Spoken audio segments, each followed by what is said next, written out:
Louvado seja o nosso Senhor Jesus Cristo. Meu irmão, minha irmã, estamos no terceiro domingo da Páscoa, um tempo de celebrarmos a presença de Jesus Cristo ressuscitado na igreja. Ele sempre está com a igreja, mas nesse tempo da Páscoa nós damos atenção àquele momento em que Jesus, depois de ressuscitado, partilha sua nova vida com os seus discípulos, portanto com a igreja que estava ali nascente, com a presença de seus discípulos, os apóstolos, e que depois iria celebrar, assim, a inauguração de um tempo novo com Pentecostes, que iremos celebrar nas próximas semanas, especialmente no mês de maio. Então, meu irmão e minha irmã, rezemos com a igreja, em nome do Pai, e do Filho, e do Espírito Santo. Amém. Oremos. Ó Deus, o vosso povo sempre exulte pela sua ressurreição espiritual, alegrando-se com a restituição da glória da adoção divina, possa, com firme e grata esperança, aguardar o dia da ressurreição. Por nosso Senhor Jesus Cristo, vosso Filho, que é Deus e convosco vive e reina, na unidade do Espírito Santo, por todos os séculos dos séculos. Amém. Então, assim é a oração da Igreja, que pede para que a presença do ressuscitado reavive, reabilite e restitua assim a glória da adoção divina.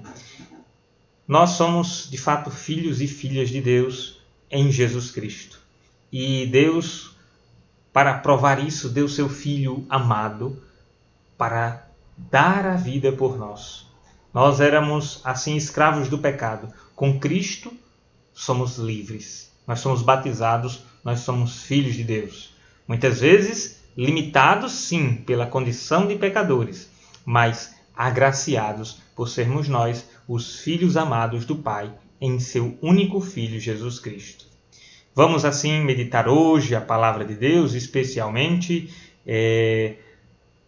com a leitura dos Atos dos Apóstolos, também o Salmo 4, a primeira carta de João e o Evangelho de Lucas, também um testemunho da ressurreição. Assim, vamos começar com o Evangelho de São Lucas e depois vamos refletindo também sobre as leituras da missa deste domingo, o terceiro da Páscoa. O Senhor esteja convosco, Ele está no meio de nós. Proclamação do Evangelho de Jesus Cristo segundo Lucas. Glória a vós, Senhor. Naquele tempo, os 2 discípulos contaram o que tinha acontecido no caminho e como tinham reconhecido Jesus ao partir o pão. Ainda estavam falando quando o próprio Jesus apareceu no meio deles e lhes disse: "A paz esteja convosco." Eles ficaram assustados e cheios de medo, pensando que estavam vendo um fantasma. Mas Jesus disse: "Por que estáis preocupados e por que tendes dúvidas no coração? Vede minhas mãos e meus pés. Sou eu mesmo? Tocai em mim e vede. Um fantasma não tem carne nem ossos, como estáis vendo que eu tenho." E dizendo isso, Jesus mostrou-lhes as mãos e os pés. Mas eles ainda não podiam acreditar, porque estavam muito alegres e surpresos. Então Jesus disse: "Tendes aqui alguma coisa para comer?" Deram-lhe um pedaço de peixe assado. Ele tomou e comeu diante deles. Depois disse-lhes: "São estas as coisas que vos falei quando ainda estava convosco. Era preciso que se cumprisse tudo o que está escrito sobre mim na lei de Moisés e nos profetas e nos salmos." Então Jesus abriu a inteligência dos discípulos para entenderem as Escrituras e lhes disse: "Assim está escrito: o Cristo sofrerá e ressuscitará dos mortos ao terceiro dia, e no seu nome serão anunciados a conversão e o perdão dos pecados a todas as nações, começando por Jerusalém. Vós sereis testemunhas de tudo isso." Palavra da salvação. Glória a vós, Senhor. Minha irmã, meu irmão, assim é a boa nova de hoje, o Evangelho. Um testemunho da ressurreição escrito por São Lucas. São Lucas escreve assim, neste trecho de hoje, este testemunho de Jesus aparecendo aos discípulos após aquela caminhada com os discípulos de Emaús. Nós escutamos esse testemunho durante a semana e assim temos a graça de saber que Cristo, que caminha com a igreja, dá testemunho da gloriosa ressurreição. Sim, porque eles até ficaram com medo. Os discípulos sentiram medo pensando que era um fantasma. Então, o medo lhes impossibilitava de perceber a presença do Cristo ressuscitado. Mas Jesus diz logo, dá o testemunho dizendo que ele estava vivo e que podia tocar, porque um fantasma não tem nem ossos, como estáis vendo que eu tenho, assim diz nosso Senhor Jesus. Então, meu irmão, minha irmã, Jesus dá assim essa alegria aos discípulos. Mas veja só o que o Evangelho continuou dizendo, que mesmo assim eles não acreditaram, porque tinham muita alegria. Veja, mostrou-lhes, mas eles ainda não podiam acreditar, porque estavam muito alegres e surpresos. A alegria, veja, é o oposto, então, daquele sentimento de medo que eles tiveram. São dois sentimentos aqui opostos, duas sensações comunitárias que eles, assim, o Evangelho coloca como um antagônico. Por um lado, diz que estavam assustados e cheios de medo, então não acreditavam, pensaram que era um fantasma. Quando Jesus prova que ele não é um fantasma, então eles agora ainda não acreditam, porque estavam muito alegres e surpresos. Pronto. E o que é que faz com que eles acreditem? Jesus então pergunta: tendes alguma coisa para comer? Deram-lhe um pedaço de peixe assado, e ele tomou e comeu diante deles. Então a partilha, nesse caso aqui é do peixe, mas a partilha do alimento. Agora, o alimento nos lembra a Eucaristia. Faz com que os discípulos sintam de fato a presença de Jesus. Então, Jesus continua lhes exortando, falando que essas coisas era preciso que acontecessem. A morte dele, todos os eventos que aconteceram antes daquele dia glorioso da ressurreição. O julgamento, a traição, a morte de Jesus, a sua sepultura e agora a gloriosa ressurreição. Então, nosso Senhor é este que se mostra aos discípulos e querem que eles tenham uma verdadeira fé. Não uma fé sentimental. Não quer que os seus discípulos fiquem com medo. Não quer que seus discípulos sejam barrados por aquilo que lhes impede de progredir na caminhada cristã, na fé e na vida comunitária entre os irmãos. Então, o nosso Senhor é este que quer que o nosso testemunho seja um testemunho sereno, coerente, uma certeza contundente de que precisamos crer na Páscoa, na sua gloriosa Páscoa, para que assim também nós sejamos esses anunciadores, as testemunhas. O Cristo era necessário que sofresse e ressuscitasse dos mortos, como ele diz no final do trecho do Evangelho de hoje. E em seu nome serão anunciados a conversão e o perdão dos pecados a todas as nações. Sim, Deus glorificou o seu servo, vai nos dizer a primeira leitura de hoje, que então nós ouvimos de Atos dos Apóstolos, capítulo 3, quando Pedro dá o testemunho dizendo: Deus de Abraão, de Isaque e de Jacó, o Deus dos antepassados, glorificou o seu servo Jesus. Então, olha, vós o entregastes e o rejeitastes diante de Pilatos, que estava decidido a soltá-lo. Aqui Pedro está falando aos judeus. E veja que ele diz que vós, então, judeus, entregaram Jesus a Pilatos, que estava decidido a soltá-lo. Vós rejeitastes o santo justo e pedistes a libertação para um assassino.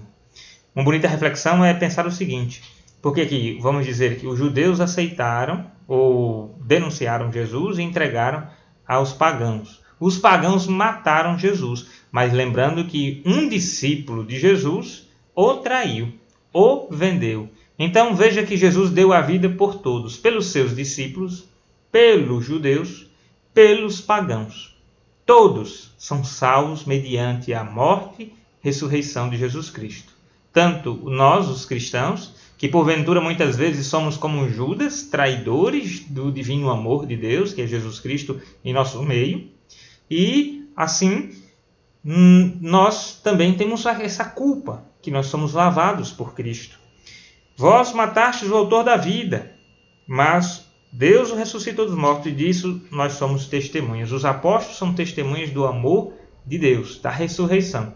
Aqui o discurso de Pedro já é após Pentecostes, já é inclusive após aquele milagre que Pedro realizou com João, da cura daquele paralítico no templo de Jerusalém.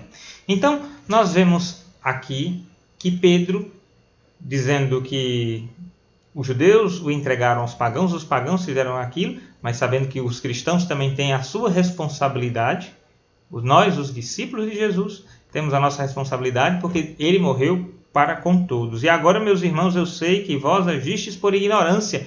Isso aqui é Pedro, então, dizendo que aqueles que entregaram, os judeus daquele tempo, agiram por ignorância, assim como vossos chefes. Deus, porém, cumpriu desse modo o que havia anunciado pela boca de todos os profetas, que o Cristo havia de sofrer.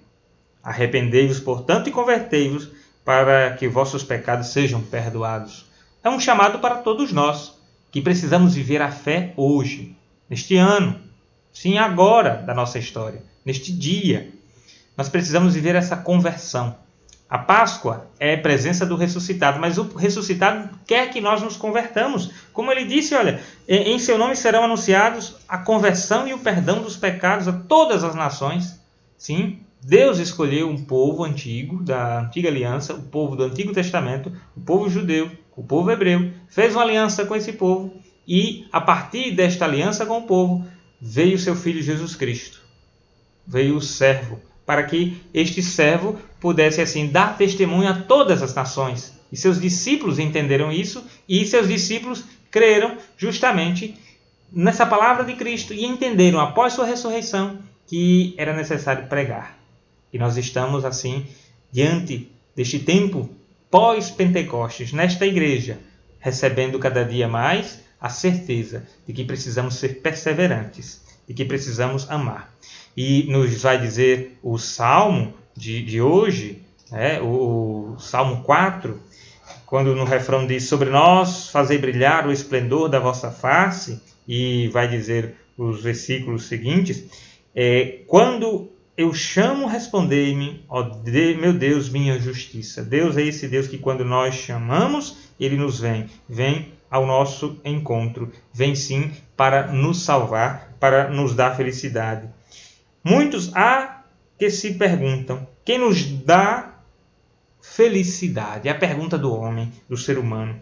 Sobre nós, fazei brilhar o esplendor de vossa face. E aí o salmista conclui: eu, tranquilo, vou deitar-me e na paz logo adormeço, pois só vós, ó Senhor Deus, dais segurança à minha vida.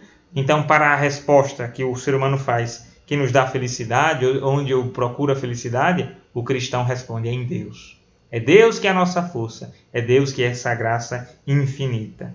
E na segunda leitura de hoje também, o apóstolo João, quando diz assim: escrevo isto para que não pequeis. No entanto, se alguém pecar, nós temos junto do Pai um defensor, Jesus Cristo, o justo. Sim, Jesus Cristo é o nosso advogado. O primeiro advogado é Jesus Cristo. E ele nos disse que enviaria outro paráclito, que é o Espírito Santo. Mas Jesus é o primeiro a nos defender, porque ele, sendo Deus, se encarnou, esvaziou-se de sua condição divina e assumiu a nossa humanidade em tudo, com exceção do pecado, para que nós, assim, fôssemos defendidos por sua própria humanidade. Ele assumiu a nossa fraqueza. É como o advogado que se junta ao réu e, assim, protege o réu das acusações, daquilo que vai prejudicar o réu. Então, nós somos esses réus que podemos ser prejudicados pelo pecado. Mas vem Jesus Cristo e nos defende, nos dá a sua vida, nos dá a sua graça, para que nós continuemos pertencendo ao número dos filhos de Deus. Nós somos assim chamados a viver essa graça. Ele é a vítima de expiação pelos nossos pecados e não só pelos nossos, mas também pelos pecados do mundo inteiro. Veja só, aqui é a universalidade da ação de Jesus.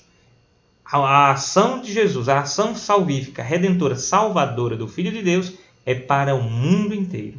Não para uns, não para um pequeno grupo, mas para a salvação do mundo. Sim, é necessária a conversão. O Evangelho nos disse para a conversão dos pecados de todos os povos, de todas as nações. Sim, é conversão, é mudar de vida, é aceitar o projeto de Jesus Cristo, é aceitar viver a palavra de Jesus Cristo, é aceitar sempre estar em comunhão com Deus. Obviamente, mas é óbvio entender que é para todos. Ninguém pode excluir o seu irmão, porque quem excluir, qualquer que seja, em nome da fé, da religião, do status social, da cor da pele, da nacionalidade, quem exclui o irmão da participação da vida na fé, da vida da graça, da salvação de Deus, este precisa revisar sua vida, precisa se converter. Não adianta só estar na igreja para dizer que é convertido. É preciso ter um estilo de vida de conversão. A igreja não é a garantia da salvação, é o caminho da salvação. Não é a participação na igreja que nos garante o céu, mas é estar na igreja que faz com que nós tenhamos a consciência de que nós estamos no caminho certo. É preciso estar e estar bem, de coração. É preciso seguir Jesus Cristo, servir Jesus Cristo, amar Jesus Cristo e assim fazer com que seu reino cresça. Para saber que o conhecemos, vejamos se guardamos seus mandamentos. Portanto, é guardar os mandamentos. Quem diz, eu conheço a Deus, mas não guarda seus mandamentos, é mentiroso e a verdade não está com ele. Portanto, nós sabemos quais são os mandamentos, né? Desde amar a Deus, desde não dizer o seu santo nome em vão, desde guardar o dia do Senhor, que para nós cristãos é o dia da ressurreição de Jesus, portanto, o primeiro dia da semana, que é honrar o pai e a mãe, não matar, não tirar nada do que é do próximo, furtar ou roubar, não cometer adultério, a fornicação, o pecado contra o corpo de si, do próprio corpo e do outro, não dirá falso testemunho, não desejar as coisas alheias, a mulher ou o marido, nada que é do outro. Então, assim é viver esta comunhão com os mandamentos e tudo se resume em amar a Deus sobre todas as coisas, ao próximo como a si mesmo e amar como Jesus nos amou. Portanto, os mandamentos se resumem em amar a Deus e ao próximo como amamos a nós mesmos. Então, é assim que aquele que guarda a palavra vive no amor de Deus e o amor de Deus é plenamente realizado. Portanto, meu irmão e minha irmã, com o testemunho da Páscoa, o testemunho de Cristo Jesus ressuscitado, você seja perseverante, você continue vivendo no amor e na graça. Você continue dando esse testemunho, porque como Jesus disse no final do Evangelho de hoje, vós sereis testemunhas de tudo isso. Sim, eram os apóstolos as primeiras testemunhas, mas nós somos esses sucessores dos apóstolos. Os bispos são os primeiros sucessores dos apóstolos enquanto responsabilidade pastoral, enquanto responsabilidade pelo povo. Mas nós todos, irmãos e irmãs na fé, somos também sucessores na fé dos apóstolos. Nós sucedemos aqueles que transmitiram. É como Paulo diz, eu vos transmito aquilo que recebi. Então nós recebemos a fé, nós recebemos o dom da graça, nós recebemos a salvação. Somos chamados, portanto, a continuar transmitindo esta salvação. Amém, meu irmão? Que nos convertamos e nos aproximemos mais de Jesus Cristo. Convido a você que é inscrito, dar o like e a comentar. E ainda não é inscrito, então se inscreva neste canal para que continuemos propagando a Boa Nova, sendo as testemunhas de Jesus hoje. O Senhor esteja convosco, Ele está no meio de nós. Abençoe-vos Deus Todo-Poderoso, Pai e Filho e Espírito Santo. Amém. Até o nosso próximo encontro, se Deus quiser.